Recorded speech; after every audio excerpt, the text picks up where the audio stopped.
That's for the budget. Okay. Sorry. Then put it 30. Do you think it's appropriate that the abortion review did not speak to any women who changed their decision to go back for an abortion after the 3-day wait? I don't know that I can't. I'm trusting what you say to be the facts. I can't recall the structure of the abortion review right now, other than to know it was carried out by very eminent people. It's a very robust process. It made a number of recommendations. Some the government has acted on. Some the government has decided not to progress. We have a vote of conscience in Dáil Éireann, certainly in my party, and indeed in our coalition colleague party as well.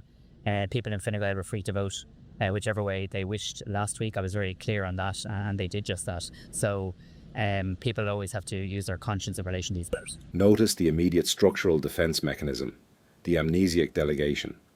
When cornered on a glaring administrative gap, specifically why a major state report didn't interview a single woman affected by the policy, the Speaker implements a strategic memory lapse.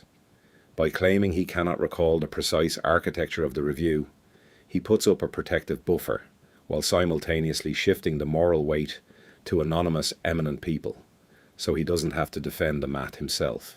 But just on the particular point, I mean, would you think that would not be a big gap in the state's review of the legislation if that that they didn't speak to anybody who had actually made the decision to not, of which there are 10,000 women who... I don't think we should misrepresent, and this is my personal opinion, the changing of the law. Nobody is suggesting that somebody can't have a period of time to reflect.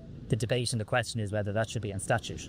The debate and the question is whether that should be an obligatory period, or whether people, I trust women to decide themselves whether they want a period of time to think things through, to talk things through, to consider things. I trust women and their doctors. To bypass a difficult data contradiction, the politician completely alters the vocabulary of the argument. He abandons discussing the legislative review process entirely and anchors himself to a universally positive concept: trust. By reframing the lack of research as a broad declaration of trusting women and doctors, he subtly signals to the audience that pointing out a lack of documentation is equivalent to holding a regressive or untrusting worldview. But I'm sorry, I mean, when you were health minister, you obviously would have told the Seanad that the reason this was being introduced in the first place was because it was appropriate that there would be a waiting period, that people will be able to talk to their doctors and so on. So should the proposed referendum be passed by the people, a period of 72 hours would have to elapse between certification and termination being carried out. I believe it is appropriate that there is a brief period of time allowed for a woman to make a considered decision after discussing all of her options with her doctor, something that Irish women are denied today, discussing all of their options with their doctor. And if we believe there's value in that conversation between a woman and her doctor, I think it is appropriate that there is the time to allow all of those options and all of those issues discussed to be considered. You were extolling the virtues of this particular 3-day wait period just a few short years ago when this was introduced at first, and now obviously the government is removing it without having spoken to any of the individuals who apparently benefited or thought better of the decision after they came back. I think that's very paternalistic language, thought better, benefited. I think there's a clear view that you bring to this questioning, which is your entitlement, but it's certainly not neutral language on the issue. The reality of the, I mean, is it? I don't think the state obviously did not do a review in this. I think we're beyond the days where we decided women thought better.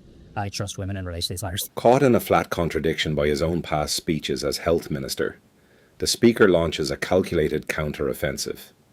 Instead of explaining why his policy stance reversed, he aggressively polices the interviewer's vocabulary, labelling standard legislative summaries as paternalistic and non-neutral serves a dual purpose. It discredits the journalist's neutrality and creates an emergency exit to wrap up the press briefing while on the attack, holding the line against tone policing.